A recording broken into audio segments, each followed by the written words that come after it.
Bonjour et bienvenue pour ce nouvel épisode de la série H.O. Le film d'aujourd'hui s'appelle Aquaman, il est réalisé par James Wan.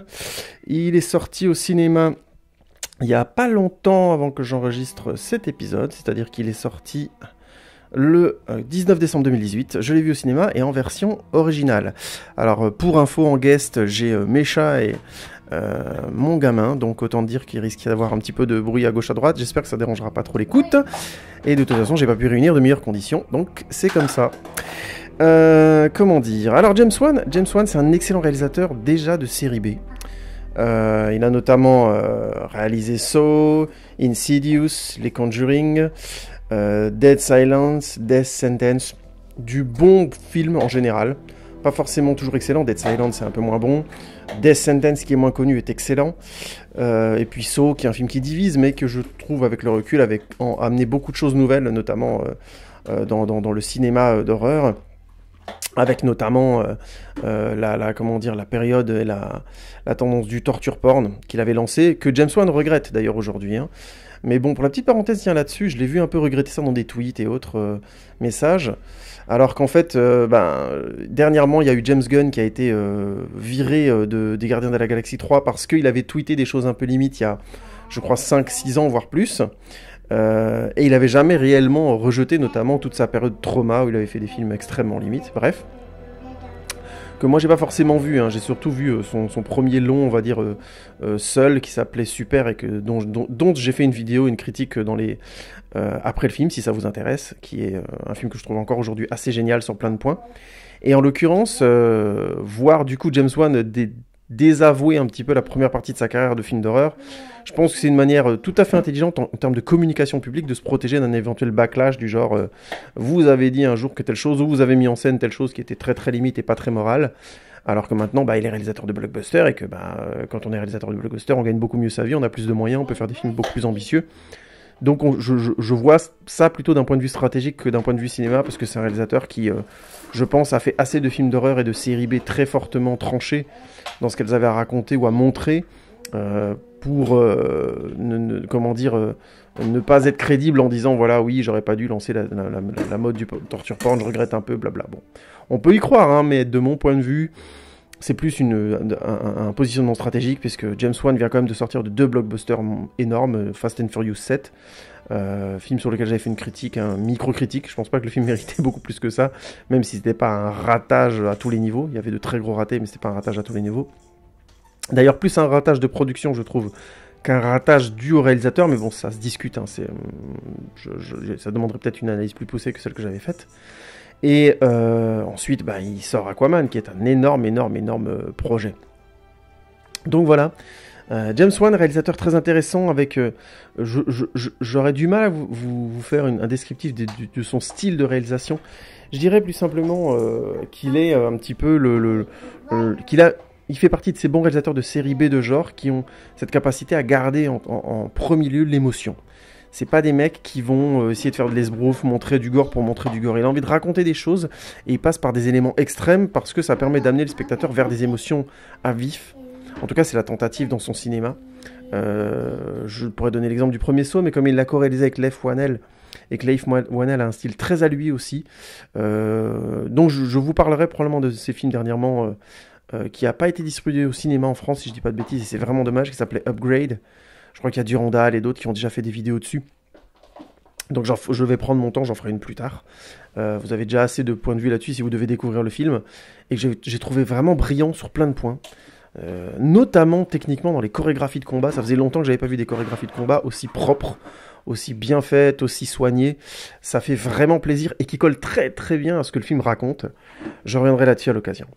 Donc ça pour dire, Leigh Whannell, c'était une co-réalisation. Je pense qu'il vaut mieux aller vers des réalisations plus à lui, où il était seul, hein, tout simplement comme The Conjuring 1, où là on voit vraiment la capacité à faire des films de trouille, la subtilité dans les mécanismes de la peur, dans la mise en scène, toujours lié à une histoire de fond, où il a un propos à raconter qui est en général bien vu sur la famille, sur le couple, et ainsi de suite, dans The Conjuring 1, et puis sur le couple encore plus fortement dans The Conjuring 2. Bref, réalisateur vraiment brillant, donc ce James Wan, et c'est pour ça que, appréciant son cinéma, j'ai été curieux vraiment de le voir se mettre sur un blockbuster de films de super-héros. Quand j'ai appris qu'il avait été choisi pour réaliser Aquaman, j'étais très content, parce que je me disais, enfin, DC après Patty Jenkins, va peut-être laisser quelqu'un taffer, vu que lui sortait d'un blockbuster à très gros succès, donc Fast and Furious 7, peut-être qu'ils vont lui lâcher la bride, et pas lui créer des histoires comme ils l'ont fait avec Zack Snyder sans arrêt. Ça me faisait plaisir de me dire, tiens, James Wan va bosser sur un blockbuster, et en plus, il vient d'un gros succès, donc a priori, la production va lui faire confiance, et lui lâcher la bride. Bon, il a pas écrit le scénario, en l'occurrence, de ce film, et on en parlera après, c'est un truc un peu particulier, mais je tenais à faire un bon petit point sur James Wan. Vous verrez des tas de gens sur YouTube qui ont fait des vidéos beaucoup plus intéressantes que ce que je suis en train de vous dire sur lui, si vous voulez plus de détails, et une analyse un peu plus, entre guillemets, pointue de sa cinématographie. J'espère qu'un jour, d'ailleurs, Durandal fera une série de vidéos sur ses films, parce que je trouve qu'il a une filmographie qui se prête très très bien à l'analyse. Je ferai probablement de mon côté une vidéo sur le film Death Sentence, avec Kevin Bacon, qui est un de ces films un peu mineurs, un peu moins connus, mais que je trouve brillant dans le film de vengeance, qui est juste vraiment brillant. Très très bon en termes de mise en scène. Avec des fusillades extrêmement nerveuses, là, vraiment bien foutues. Voilà pour le petit tour autour de James Wan. Mais je tenais à vous en parler parce que tout simplement, l'identité beaucoup de ce qui se passe dans Aquaman s'explique beaucoup parce que James Wan vient du film d'horreur et que quelque part il le désavoue un petit peu, comme je disais, dans sa communication. Je reviendrai après sur ma critique, quand je développerai ma critique d'Aquaman. Le deuxième truc que je trouve intéressant de dire avant d'entamer cette critique d'Aquaman, c'est le fait que le personnage principal est Jason Momoa, est joué par Jason Momoa, mais je viens de me trahir, j'ai fait un lapsus. C'est plus fort que ça, il est Jason Momoa. Jason Momoa, c'est un acteur qui est à Hollywood depuis un moment. Il avait tourné notamment à l'époque dans je pense les dernières saisons d'Alerte à Malibu. C'était un jeune éphèbe. Puis en grandissant, il est devenu beaucoup plus musclé. Il a pris de la barbe et tout ça. Il a commencé vraiment à percer avec le rôle de Khal Drogo excellent rôle d'ailleurs, hein, dans la saison 1 de Game of Thrones, où il était très bien, de bout en bout. Et il était vraiment bourré de charisme, et vraiment un personnage assez passionnant, avec très peu, avec finalement une histoire courte, mais un très beau, travail de personnalisation de ce mec. Je trouve qu'il a fait du très beau taf.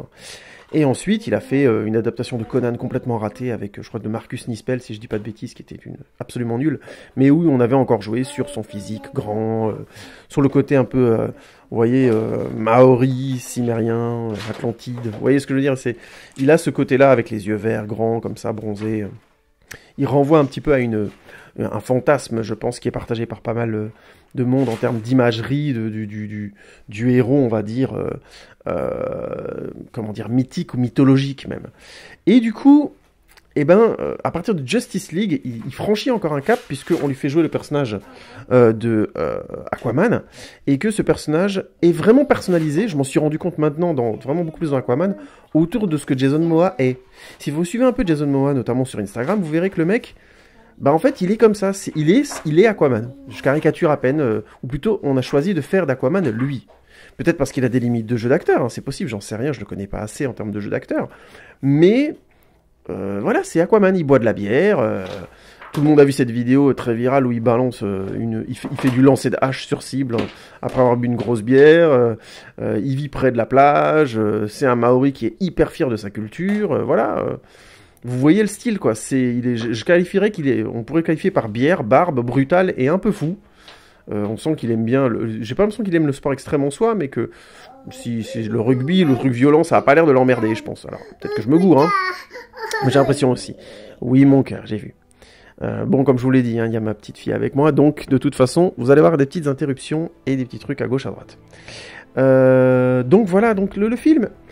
C'est un des trucs fondards à savoir avant de voir le film, c'est peut-être le premier film que je pourrais qualifier de Jason Momoesque. Qu'est-ce qu'il y a, mon cœur?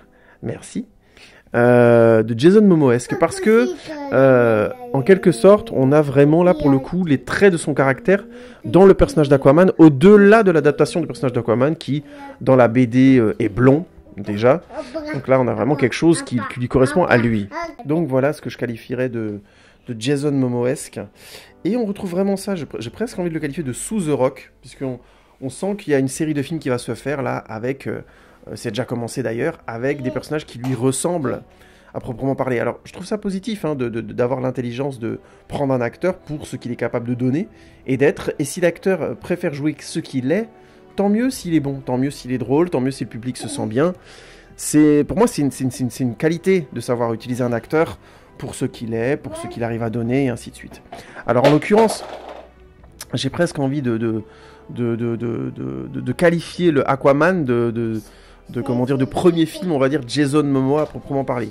Le film, pour une petite information, est en train de cartonner, mais aux États-Unis, mais c'est un truc de fou. Il a mis du temps à démarrer et maintenant il cartonne. Je crois qu'il est quasiment le meilleur film d'ici sur le territoire américain. Hein. Pour dire, il serait même passé devant Batman Begins, ce qui est pour le coup une énorme réussite, hein, en termes financiers, puisque le Batman Begins était le film qui avait le mieux démarré, je crois, de l'histoire des DC, des films DC depuis la nouvelle génération de films de super-héros, puisque je crois que devant il y avait juste le Superman de Christopher Reeve, de Richard Donner à l'époque. Donc c'est pour vous dire, quoi. C'est assez monstrueux comme réussite commerciale.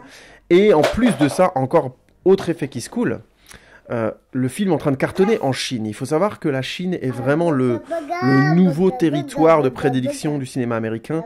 On a encore eu dernièrement, je le disais dans ma critique du film En eau trouble, comment ça s'appelait encore, The Meg, en version originale avec Jason Statham, que le deuxième rôle titre à l'écran était une chinoise et le film a été vendu en Chine grâce à elle, Wei Bingbing. Et ce sont des tentatives répétées d'Hollywood pour aller percer dans le marché chinois, où le public est extrêmement présent et où on a du coup c'est des milliards de gens, quoi, qui vont au cinéma. Et le film Aquaman est en train de cartonner là-bas violemment. Ce qui me porte à croire qu'on va avoir un paquet de Jason Momoa films. Parce que les Américains vont pas lâcher le filon tout de suite, surtout s'ils peuvent percer en Chine et avoir une star adulée en Chine. Et surtout, en parallèle de ça, c'est une très belle réussite à ce niveau-là, puisque le film, il n'y a pas un Chinois dans le film, et le film est en train de cartonner en Chine. Alors que jusque-là, les productions américaines essayaient de percer sur le marché chinois en faisant en sorte d'avoir un acteur ou des acteurs chinois dans le film. La Grande Muraille, The Meg, je vous laisse voir les affiches, vous allez rigoler. Tapez affiche US plus affiche China, vous allez voir, c'est pas du tout le même monde. Hein. Et en l'occurrence, là, c'est une réussite sans acteur chinois du tout dans le film, il n'y en a pas un seul. Mais par contre, à la réalisation, il y a un nom qui fait chinois, James Wan. Je ne sais pas si James Wan est d'origine chinoise, honnêtement, j'en sais rien. Ce qui est sûr, c'est que ça me porte à croire, alors peut-être que vous allez me dire que je suis un raciste et que c'est juste que le film cartonne là-bas, tout à fait possible, mais je trouve ça troublant parce que je pense pas que le film soit extraordinaire au point de créer un engouement public en Chine. Alors peut-être que je me gourre, mais en l'occurrence, je vois plus là un sentiment un peu nationaliste, entre guillemets, de dire « Tiens, James Wan dans la réalisation, ça me dit quelque chose. » Et peut-être que le film a été vendu comme ça en Chine. J'ai pas vérifié, c'est vrai. Peut-être que je ferai un démenti sur ma page Facebook en disant « J'ai rien à dire. Aucun Chinois le savait, le film cartonne, tant pis, les gens adorent Aquaman, tant pis, tant mieux. » Mais j'ai cette impression-là a priori. Après, je dirais simplement... Pourquoi je donne cette information ? Parce que pour dire, on va voir beaucoup de films de Jason Momoesque, voire peut-être beaucoup plus de blockbusters de James Wan à direction du public chinois. On verra. C'est pas fait. Le film est en train de cartonner, donc a priori, on a déjà un Aquaman 2 dans les starting blocks.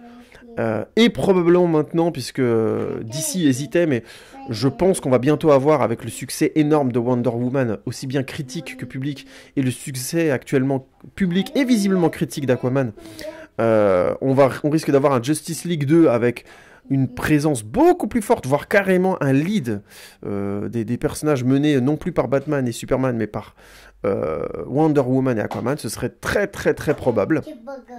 C'est là où le box-office fait le taf en général.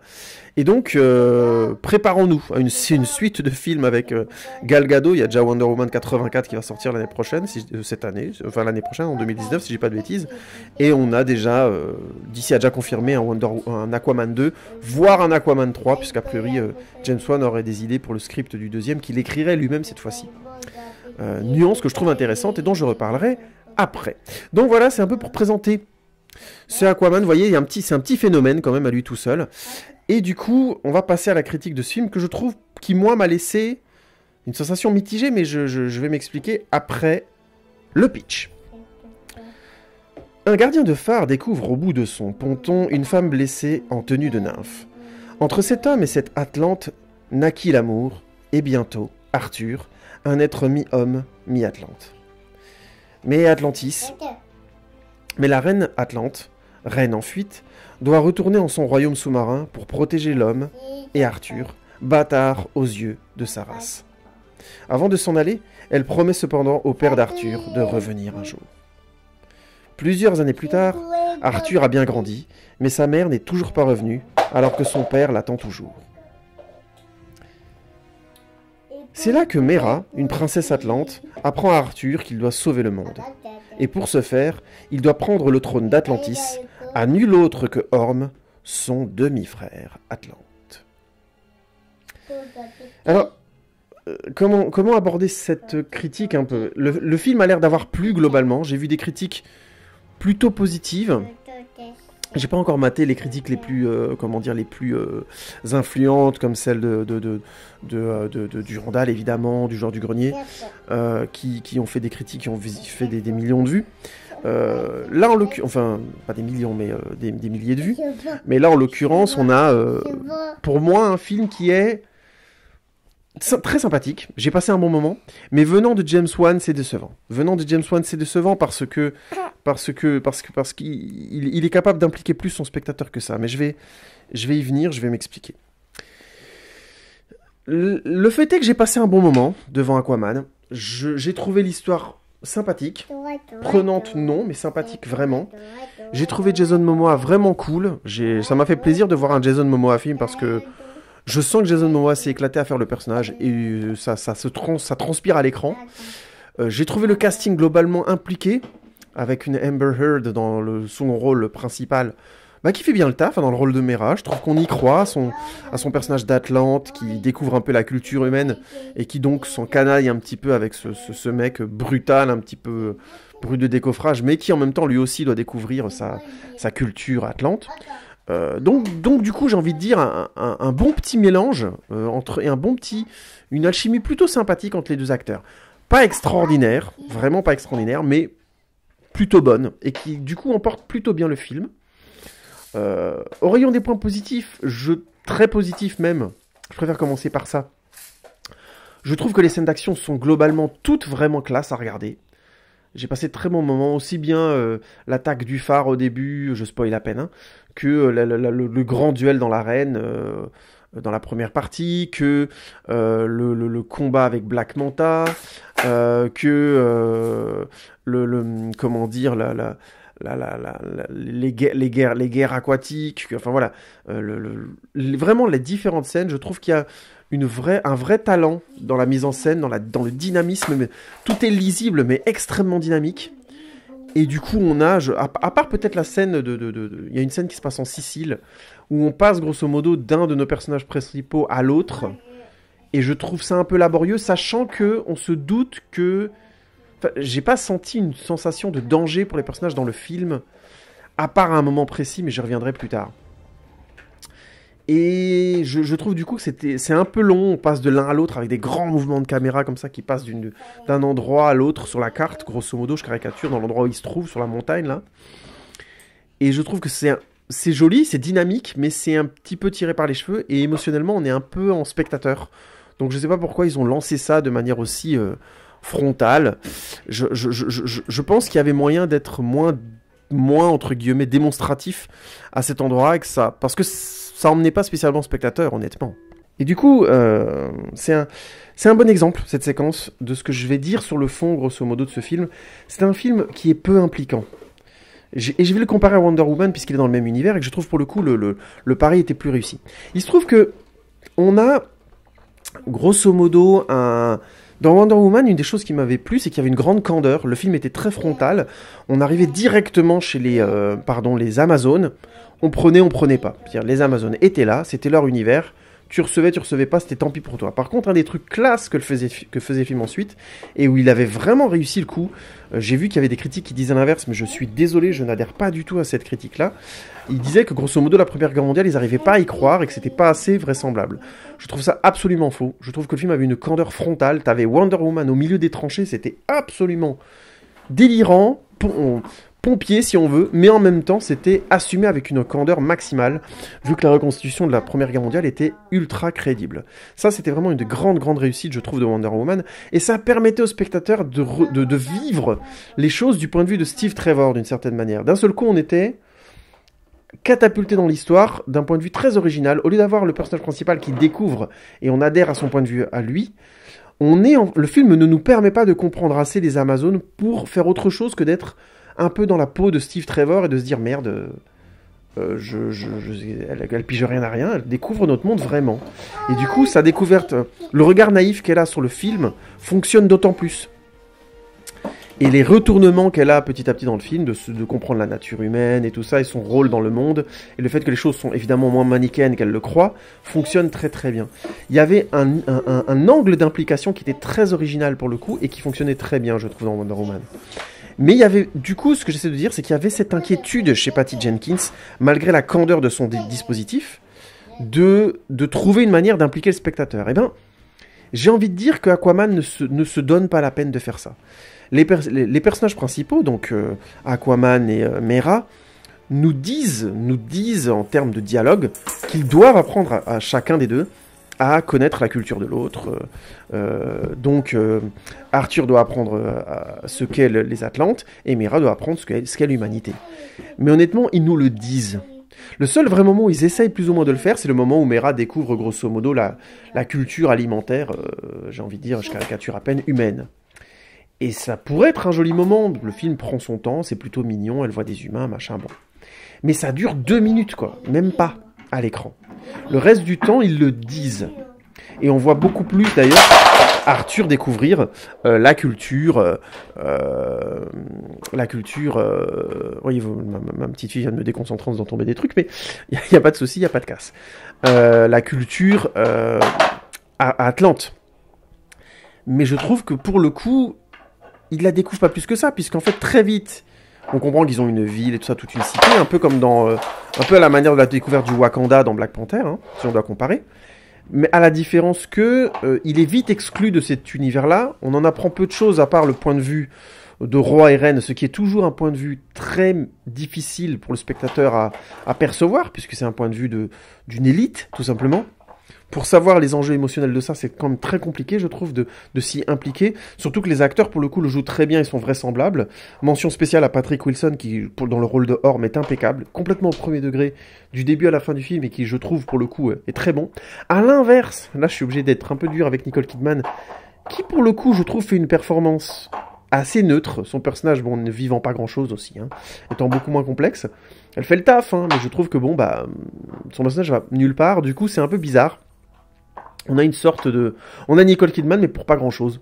C'est peut-être à l'image de ce que Michelle Pfeiffer propose dans Ant-Man 2, où elle est dans un rôle un peu similaire, et au final, elle a pas grand-chose à jouer, donc c'est Michelle Pfeiffer, mais à quoi bon, quoi.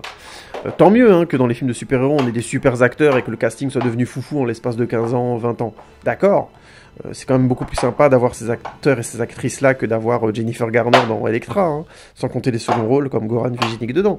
Mais à l'époque... oui, retournez découvrir cette purge sans nom et vous verrez que on est quand même très bien loti aujourd'hui, même avec des films discutables comme Aquaman, de mon point de vue. Mais en l'occurrence, elle fait le service minimum parce que son personnage n'a pas grand-chose à donner, mais parce que je pense pas qu'elle soit spécialement impliquée dans ce film, je trouve. Après, c'est discutable, je reviendrai là-dessus sur l'histoire d'amour qui fonctionne dans le film. Et je spoil tout de suite, c'est pas celle entre Aquaman et Mera. En l'occurrence, on a ce point de vue un petit peu en hauteur. Il nous manque un personnage qui est un Atlante de terrain. Vous vous souvenez, j'avais fait un petit peu la même critique dans Black Panther, même si c'était un peu plus mesuré, je trouve. Puisqu'on avait le point de vue du contrebandier, là, joué par Andy Serkis. Donc c'était encore un peu... il y avait quand même une nuance. Mais le point de vue sur le monde des Atlantes est essentiellement ceux de rois, de reines, de gens qui sont très très haut placés. Donc du coup, je trouve qu'on a globalement un problème comment dire, de mise en place de cet univers qui fait que au final on se retrouve avec comment dire ça, une absence de réelle attention à comment le spectateur lambda va pouvoir s'impliquer dans l'histoire. Peut-être que James Wan a parié sur le fait qu'on allait être complètement proche et s'en sentir proche de Aquaman, donc de Arthur Curry, hein. Ce qui est pas idiot, mais il me semble pas que Jason Momoa ait cette capacité-là pour l'instant dans son jeu. Il faut aimer le personnage pour adhérer à l'histoire. Or là, en l'occurrence, moi perso, j'ai pas spécialement adhéré à ça. Ce qui explique du coup que je me suis senti un petit peu à distance de l'histoire tout le film. Et du coup, j'aime bien le comparer à Wonder Woman, où là, j'ai pas pu m'empêcher d'être impliqué à un moment donné, et de comprendre le personnage de Wonder Woman à un certain point de l'histoire. Mais c'est aussi, je pense, dû au fait qu'on avait essentiellement un vrai travail d'implication chez Patty Jenkins, du point de vue du spectateur, on va dire qu'elle cherchait vraiment à faire en sorte qu'on rentre dans l'histoire. Là où je trouve James Wan a été un petit peu complaisant et partir du principe qu'on allait de toute façon apprécier Jason Momoa, ce qui était un pari intelligent puisque le personnage avait plu dans Justice League, mais qui à mon sens ne fonctionne pas tout à fait ici. Et du coup, je trouve qu'on a un film Aquaman quelque part mi-figue, mi-raisin. Je vais l'exemplifier un petit peu par le personnage de Black Manta, qui introduit grosso modo le film, hein, je spoil à peine, et qui au final, ni dans le récit d'initiation de Aquaman, ni dans un discours méta sur le rapport humain à Atlante, n'apporte rien au récit. J'insiste, Black Manta n'apporte rien au récit. Ça donne lieu à 2 scènes d'action pas mal, bon, avec un moment où vraiment Aquaman fait quelque chose de mauvais, et c'est bien d'ailleurs que le personnage revienne dessus, tout ça c'est cohérent, mais au final, ça change rien dans son rapport à Black Manta, et comme Black Manta est finalement assez secondaire, c'est plus un outil de la narration, et ça pour moi c'est problématique dans un film de super-héros, notamment quand dans Wonder Woman on n'a pas eu cette faiblesse-là de créer, de mettre du personnage outil aussi frontal. Je vais vous donner un exemple précis. Il y a un moment où le personnage de Black Manta, grosso modo, construit son arme. Cette scène ne sert à rien. Cette scène ne sert absolument à rien. Elle dit juste, elle explique pourquoi il va avoir le look qu'il aura après. Mais honnêtement, on s'en fiche. On s'en fiche parce que le personnage est hyper mal écrit, vraiment dans le sens le plus basique, quoi. C'est un personnage outil. Il veut se venger, point barre. Et à la fin, on le revoit, et il veut toujours se venger. C'est faible, c'est juste faible, ce personnage ne raconte rien. Je me rends compte qu'il y a des gens qui ont beaucoup critiqué Venom en disant que le méchant était caricatural. Je suis désolé, le méchant de Venom, il avait au moins, même s'il n'était pas original, le patron d'entreprise sans pitié, le méchant riche, machin, ok, cliché, pas de souci. Mais l'acteur le jouait au premier degré, et je le trouvais pour le coup assez glauque par moments, il fonctionnait vraiment bien. Vraiment, il était sans pitié, on le voyait faire des choses assez horribles. Et en plus, jusqu'au bout, il était cohérent dans son rapport au personnage de Eddie Brock et de Venom. Il avait un vrai rapport à Venom qui se développait, qui n'était pas forcément très subtil, mais qui se développait. Là, le personnage de Black Manta, on sait dans les premières parties de film ce qu'il va être, et ensuite, il est ça de A à Z, point barre. Il est une péripétie. Et je trouve que c'est vraiment dommage, parce qu'on n'en avait pas besoin de lui. Ça a juste alourdi l'histoire. Et je trouve que l'enlever lui, ça aurait permis de laisser le temps à l'histoire entre Mera et Arthur de prendre réellement de la densité, parce qu'au final, Arthur et Mera ont tendance à dire tout haut ce qu'ils sont et ce qu'ils font. Ce qui est, à mon avis, encore une fois, une faiblesse d'écriture. J'insiste là-dessus. J'aime beaucoup ce que fait James Wan quand James Wan écrit ses scénars. Parce que là, pour le coup, le scénar n'était pas écrit par lui, et il était écrit par des gens, je trouve... c'est pas terrible du tout ce qu'ils font, quoi. J'ai pas regardé leur CV, tiens, il faudrait que je regarde à l'occasion, mais le résultat est vraiment, pour le coup, assez décevant. Je peux pas m'empêcher d'être critique là-dessus, parce que on a finalement dans ce Aquaman pas grand-chose à se mettre sous la dent, mis à part le personnage de Orm, qui est joué par un Patrick Wilson vraiment intéressant, et les seules interactions vraiment intéressantes entre personnages, je trouve, que ce soit personnages amicaux ou antagonistes, est le rapport, entre guillemets, entre Aquaman et son frère, qui pour le coup, avec peu d'échanges, fonctionne bien, je trouve, parce que Patrick Wilson est premier degré, Jason Momoa aussi, et du coup leur confrontation marche bien. Les 2 duels qu'ils ont ensemble, excusez-moi d'avoir spoilé autant, mais grosso modo sont très bons,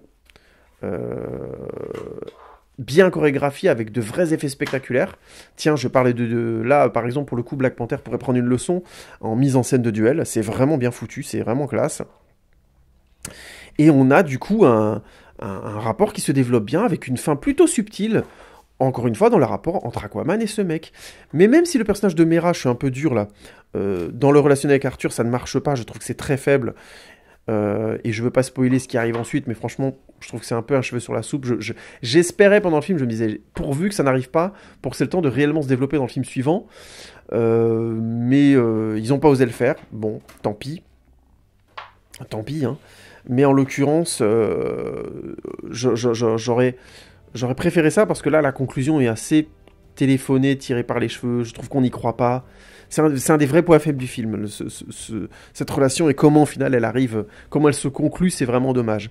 Alors qu'en parallèle, le parcours de Aquaman, pour le coup, fonctionne plutôt bien. Et on a, j'aime beaucoup le moment d'ailleurs où il devient, grosso modo, Aquaman, devient roi. C'est assez malin, en utilisant une de ses capacités qui jusque-là était un peu mis entre guillemets en secondaire et qui devient réellement brillante pour le coup. Et du coup, j'ai envie de donner à ce film ses qualités. Ça n'emporte pas le film assez, mais ça crée, comment dire, un engouement, au moins dans le film, qui fait que, mine de rien, ben, le fait qu'il rencontre son frère, il va devoir le rencontrer ensuite, il doit chercher un moyen de le combattre, ce moyen est mythologique, en chemin, il retrouve une personne très importante, c'est bien. Et ça passe notamment par une scène que j'ai trouvée vraiment bonne, qui est la scène où, grosso modo, Aquaman et Mera doivent aller dans un endroit très très dangereux, où il y a des créatures très dangereuses qui vont les attaquer, et ils sont comme submergés. Bah, cet endroit-là, il est classe. Le moment de ce film est vraiment bien. C'est de l'action, mais en même temps, enfin on les sent un petit peu en danger. Ils sont assaillis par des sortes de monstres qui sont pour le coup plutôt, pas terrifiants, mais plutôt flippants. Ça marche plutôt bien. Une petite peur, une petite tension, et on a de très très très très belles images avec eux qui nagent dans l'eau, avec une source de lumière unique. Et toutes les créatures qui les assaillent comme ça donne des superbes images. C'est peut-être le moment en termes d'images original et puissant du film. Ça, c'est vraiment, vraiment classe. Ça renvoie un petit peu en style à la fameuse scène dans comment ça s'appelle, Le Nom de Nemo, où ils sont confrontés, ils sont dans les eaux très très profondes de la mer, qui sont sombres, et ils sont confrontés, vous savez, à ce poisson qui vous attire avec une lumière là et qui vous bouffe ensuite. Séquence que j'avais trouvé super bien et assez flippante déjà dans Le Monde de Nemo. Et là, c'est un peu le même outil qui est utilisé, mais ça fait plaisir parce que ça donne beaucoup de puissance à l'univers de Aquaman, qui jusque-là était un petit peu kitsch avec Atlantis et tout ça. Bon, on voyait d'autres royaumes sous-marins, mais je trouve que c'était un peu kitsch. Ou tout du moins, ça n'avait pas assez de vraisemblance, même si c'était très joli en termes de design. Là, pour le coup, on découvre un endroit vraiment flippant, autre, hors limite, vous voyez, et puis qui caresse un petit peu des fantasmes qu'on a tous sur les fonds marins, hein, fantasmes qui ont été utilisés notamment comment dire, fantasmes sur les fonds marins qui étaient utilisés aussi dans le film de Meg, dont je parlais juste avant. On ferme la parenthèse. Donc oui, je suis allé voir un petit peu l'histoire a été écrite par James Wan, Will Bill qui a écrit le scénario de Gangster Squad, scénario que j'ai assez critiqué dans ma critique de Venom, donc je vous conseille de voir un petit peu ce que je disais, qui a écrit sur la série Training Day que je n'ai pas vue, et sur la série Castle que je trouvais moyenne, honnêtement, pas terrible, mais une série qui a plutôt bien marché avec 2 saisons et tout.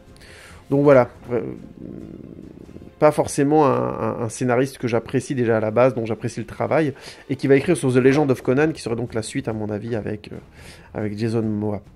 Donc voilà un petit peu le curriculum du scénariste qui a créé l'histoire avec James Wan. Ça en dit long sur les résultats, sans vouloir être méchant avec le gars. Il y a aussi eu à l'écriture, l'histoire a été aussi écrite par Jeff Jones, mais le scénario surtout a été rédigé par David Leslie Johnson Malgoldrick, qui lui a écrit sur quoi d'autre. Et là pour le coup ça a l'air intéressant, du coup c'est un petit peu dommage, qui avait déjà travaillé avec James Wan visiblement. Oui, je cherche en même temps que je vous parle, hein, désolé. Qui avait écrit notamment le scénario du très sympathique Orphan, qui en France avait été traduit par Esther, qui était pas mal du tout, une petite série B tout à fait sympathique, qui a écrit, oh mon dieu, le scénario de la colère des titans, alors là, c'était pas une réussite, mais qui avait bossé avec James Wan sur The Conjuring 2, que je trouve très bien, The Conjuring 2, vraiment bien. Sinon, il a écrit aussi sur The Walking Dead, plutôt cool, quoi, comme CV, le mec. Et qui va écrire, a priori, sur The Conjuring 3 avec James Wan, sur visiblement la suite du Freddy rebooté qui avait vraiment déplu à beaucoup de monde, qui s'appellera A Nightmare on Elm Street, et un reboot de Donjons et Dragons, a priori. Bon, on verra ce que ça donne. Donc un gars qui a écrit des choses, on va dire, mitigées. Mais donc voilà, qui avait déjà bossé avec James Wan, mais je pense qu'ils auraient dû les laisser bosser avec James Wan, ou laisser James Wan écrire le scénario, parce que je pense que ça aurait été, a priori, plus concis. En l'occurrence, il y a aussi des cahiers des charges, hein, quand on fait des films de super-héros. Visiblement, Black Manta devait être dans l'histoire.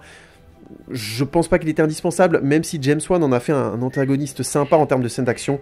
Vous verrez quand il sera dans le film, la séquence où il est là est une très très belle scène d'action. Donc à la limite, je suis un peu dur sur le scénario, mais en termes de scène d'action, c'était vraiment sympa. Et je suis bien content quelque part qu'il y ait eu cette scène, parce que ça reste une bonne scène d'action. Mais on est d'accord, je suis là pour pinailler, entre guillemets.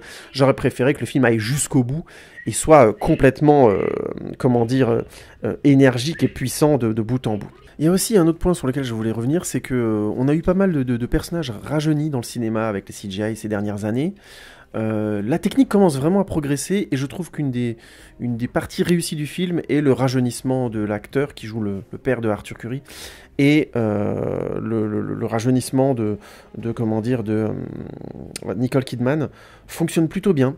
J'ai trouvé que c'était assez étonnant, ça commence vraiment à être au point cette technologie, autant dans les premiers films c'était assez dégueulasse, on obtenait des gueules lissées, enfin c'était assez vraiment glauque. Si vous avez jamais vu le rajeunissement de Ian McKellen et de Patrick Stewart au début de X-Men 3, vous allez voir un exemple qui va vous faire flipper. Ça date un petit peu, mais quand même, je trouve que ça met les points sur les i sur ce que ça a donné au départ, ces technologies. Et là, je trouve qu'au début d'Aquaman, pour le coup, ça fonctionne plutôt bien. On a toujours une légère sensation de bizarre, mais j'ai mis un moment, pour une fois dans un film, à me dire « Ah, mais ouais, les visages sont lissés, c'est pas mal du tout. » C'est correct, honnêtement. Alors, c'est pas parfait, ça demande encore à développer, mais je pense que dans pas longtemps, ça risque de devenir assez ouf. On risque de voir des acteurs se faire rajeunir de film en film. J'attends, moi, l'histoire du premier acteur et de la première actrice qui refusent de vieillir et qu'on doit systématiquement lisser au cinéma. Hein. Je pense que ça va finir par arriver fatalement. Tout ça pour dire, c'est plutôt une technologie plutôt réussie et ça m'amène à un des points qui est assez étonnant. Et c'est pour ça que j'aurais aimé que James Wan écrive le scénario en entier. J'ai l'impression que ça vient de lui, ça. Le fait d'insister au début du film sur l'histoire d'amour entre le père et la mère de Arthur et de revenir là-dessus à la fin de manière très romantique, bah ça c'est vraiment touchant. Alors peut-être que c'est moi et ma compagne qui ont été touchés par ça, mais pour le coup, on a trouvé ça beaucoup plus parlant, beaucoup plus touchant, beaucoup plus romantique et réussi que ce que propose l'histoire d'Arthur et Mera en parallèle. Et du coup, j'ai trouvé que ça marchait, et ça m'a plu que le film ait une boucle comme ça.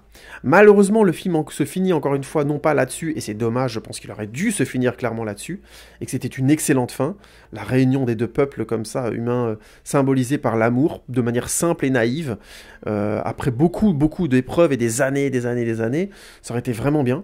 Mais non, ils ont quand même choisi de finir par I am Aquaman. Je le dis tout de suite, finir le film par je suis Aquaman. Je suis, je sais pas, Lex Luthor, je suis le Punisher, je suis ce que vous voulez, film de super-héros ou pas, c'est nul. C'est nul, ça finit systématiquement mal les films. J'ai vraiment pas d'exemple en tête, a priori, où on finit là-dessus, et ça marche. À la limite, un effet détourné, c'est le Capitaine Gordon dans The Dark Knight qui dit « A Dark Knight », mais c'est lui qui le dit. Vous voyez la nuance, il dit pas « c'est Batman », vous voyez ? Ce côté, ça kitschifie le film, ça le rend carton-pâte, ça en fait de lui une sorte de promotion. Le film se finit par un truc qui résume mal en plus ce que le film raconte, puisque le film doit s'élargir et non pas se réduire. Et quand on finit par ça, on réduit le film. Surtout que le film se finit sur une image un peu kitsch, qui fait carte postale. J'avais déjà fait cette critique plus ou moins sur Wonder Woman, mais Wonder Woman, c'était parce qu'elle allait agir sur quelque chose. Là, c'est une carte postale, purement et simplement. Et c'est décevant, et je pense qu'il faut mieux arrêter de faire ça.